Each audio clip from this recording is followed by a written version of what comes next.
नमस्कार, बहुत स्वागत है आपका। आपके साथ मैं हूँ ज्योत्सना पाटनी। देखिए, मौसम भी ऐसा है और इस मौसम में खाने पीने का अच्छी चीज़ें किससे मन नहीं करता, लेकिन खाते हुए इस बात का भी ध्यान देने की ज़रूरत है कि हम उतना ही खाएं जितना हमारे शरीर के लिए ज़रूरी है। बहुत ज़्यादा अगर स्वाद और टेस्ट बड्स के चक्कर में हम फंसे रहेंगे तो परेशानी फिर हमारे पेट के लिए बढ़ जाएंगी। सबसे पहली परेशानी जो अक्सर कई बार थोड़ा उटपटांग सा उल्टा आप कुछ हट के खा लेते हैं तो ब्लोटिंग और गैस की होती है, कॉन्स्टिपेशन की होती है, अलग अलग तरह की परेशानियां होती हैं। लेकिन आज मैं आपको बताऊंगी वो 5 से 7 आसन जो आप ब्लोटिंग या गैस की परेशानी से अगर जूझ रहे हैं तो कर सकते हैं। लेकिन आसन बताने से पहले मैं सलाह ये दूंगी कि अपना एक रूटीन बनाइए, अपनी एक डाइट फॉलो कीजिए। बहुत ज़्यादा बाहर का जंक, तला भुना और कुछ ऐसा जो बहुत हैवी हो उसका कंजम्पशन ना करें, और अगर खा भी रहे हैं तो अच्छे से उसे डाइजेस्ट करें, वर्कआउट करें खूब सारा, और अपनी लाइफ में मूवमेंट रखें। मूवमेंट एज इन कि ऑफिस से घर गए, सो गए, फिर कुछ काम नहीं किया, बैठे रहे, ऐसा नहीं करना है। चलते फिरते रहना है। ऑफिस में भी बैठ के काम नहीं करना है, थोड़ा सा वॉक कर लीजिए। सीढ़ियों से आप चले जाइए लिफ्ट की बजाय, अगर संभव हो आपके लिए। बहुत ज़्यादा ऊपर फ्लोर पे आप नहीं रहते हैं और टाइम की अगर आपके पास थोड़ी सी अवेलेबिलिटी है, वैसे टाइम निकालने से निकल जाता है, लेकिन ये छोटी छोटी आदतें अगर आप अपने व्यस्त से व्यस्त शेड्यूल में, जीवन शैली में डालेंगे तो बहुत बड़े बड़े चेंजेस आप देखेंगे। कुछ नहीं है, सिर्फ छोटी छोटी आदतें हैं।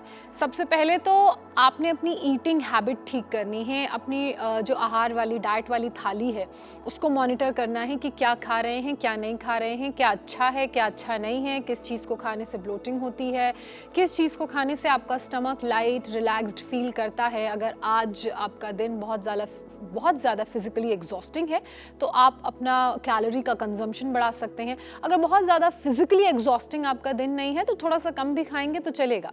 कम का मतलब ये नहीं है कि खाना ही नहीं है, लेकिन उतना खाइए जितना आपका शरीर पचा पाए और जितने में आपका शरीर अच्छा महसूस करे, आपका दिमाग अच्छा महसूस करे। अब उसके बाद बारी आती है योगाभ्यास की।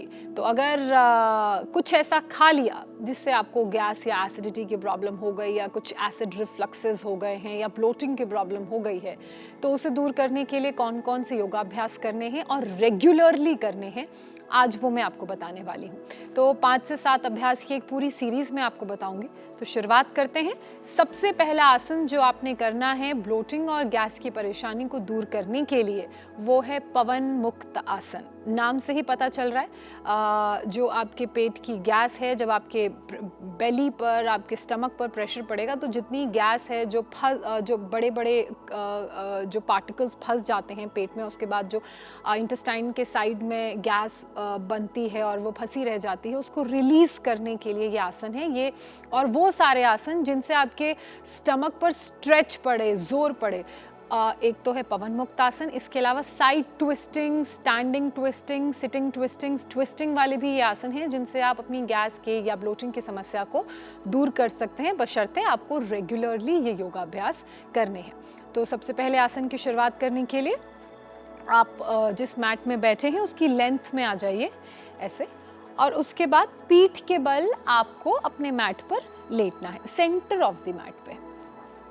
आप ऐसे पीठ के बल अपने मैट पे लेट गए, सेंटर ऑफ द मैट। उसके बाद आपने अपने दोनों नीज को अपनी चेस्ट पे हग करना है। आपने जब ऐसे आप अपनी नीज को अपनी चेस्ट पे हग कर लेंगे, उसके बाद ऐसे आप कडल कर लीजिए, ऐसे टाइटली अपने हाथों को रैप करके अपने नीज के अराउंड कुछ देर आप ऐसे बैठ सकते हैं।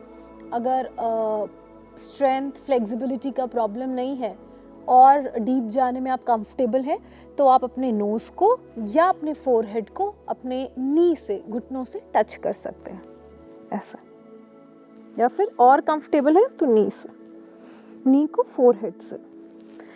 आप इस पोजीशन को कम से कम 25 से 30 सेकंड होल्ड करिए अगर फ्लेक्सिबिलिटी का कोई प्रॉब्लम नहीं है। अगर प्रॉब्लम है तो आप 10 से 12 या 12 से 15 सेकंड भी होल्ड कर सकते हैं। और अगर बहुत ज़्यादा कंफर्टेबल हैं या रेगुलर वर्कआउट या योगा अभ्यास या कोई भी एक्सरसाइज आप करते हैं तो आप इसे 30 to 45 सेकंड्स भी होल्ड कर सकते हैं ऐसे। और अगर कंफर्टेबल नहीं है, फ्लेक्सिबिलिटी का प्रॉब्लम है, बैक में पेन है या कोई दूसरी परेशानी है, बहुत स्ट्रेच या प्रेशर आपको बैक में फील हो रहा है तो आप ऐसे भी बिना गर्दन उठाए ऐसे भी ये आसन कर सकते हैं। ये भी गैस रिलीज़ करने के लिए, एसिडिटी ब्लोटिंग की प्रॉब्लम दूर करने के लिए बहुत अच्छा आसन है। अब आप एक पद पवन मुक्त आसन भी कर सकते हैं, यानी कि एक पैर से। तो आपका जो राइट लेग है, नी है, वो ऐसे आपके चेस्ट को हग करेगा, आपने ऊपर देखना है, और दूसरा पैर या तो आप ज़मीन पे रख लीजिए अगर कोर में स्ट्रेंथ नहीं है और बहुत प्रेशर या स्ट्रेन पड़ रहा है। अगर आपका कोर स्ट्रॉन्ग है, प्रेशर और स्ट्रेन कम पड़ता है, तो आप इस पैर को ऐसे रखिए। ये इंटरमीडिएट एडवांस सीरीज़ है बेसिकली, इंटरमीडिएट भी नहीं, ऐसे। और अगर नेक पे स्ट्रेन पड़ रहा है या ज़्यादा दर्द हो रहा है तो आप ऐसे भी इस आसन को कर सकते हैं। फिर सेम आसन दूसरे पैर से आपने रिपीट करना है, ऐसे। फिर आप अपने नी को अपनी नोज से या अपने फोरहेड से भी टच कर सकते हैं। चाहें तो क्योंकि लेफ़्ट नी तो बेंड है आपका, हग किया हुआ है चेस्ट को, तो राइट लेग को या तो स्ट्रेट रखिए अगर आप एडवांस आसन कर सकते हैं, वरना आप इसे फ्लोर पर भी रख सकते हैं, ऐसे। तो ये हो गया पवन मुक्त आसन। इसके बाद जो अगला आसन है जो आपकी ब्लोटिंग और गैस की प्रॉब्लम्स को दूर करेगा, वो है साइड ट्विस्टिंग, ऐसे। सबसे पहले आप कमर के बल जैसे लेटे हैं वैसे ही लेटे रहिए। आपके जो दोनों लेग्स हैं वो they will be touching each other, feet on the floor, ऐसे आपके जो पैरों के पंजे हैं वो फ्लोर पर रहेंगे। हाथ पैरेलली आपके शोल्डर के पैरेलली ऐसे ओपन रहेंगे, आपने सीधे देखना है। सबसे पहले आप अपने पैरों को बिल्कुल एकदम मिला लीजिए। उसके बाद आपके जो लोअर बॉडी है, हिप से नीचे की बॉडी है, वो लेफ़्ट को ट्विस्ट करेगी और आपकी जो अपर बॉडी है वो बिल्कुल स्ट्रेट रहेगी and twisting towards right, so that अगर लोअर बॉडी लेफ़्ट को ट्विस्ट कर रही है तो आपकी अपर बॉडी भी लेफ़्ट की तरफ ट्विस्ट ना करे, ऐसे। ये आपकी लोअर बॉडी लेफ़्ट को ट्विस्ट कर रही है,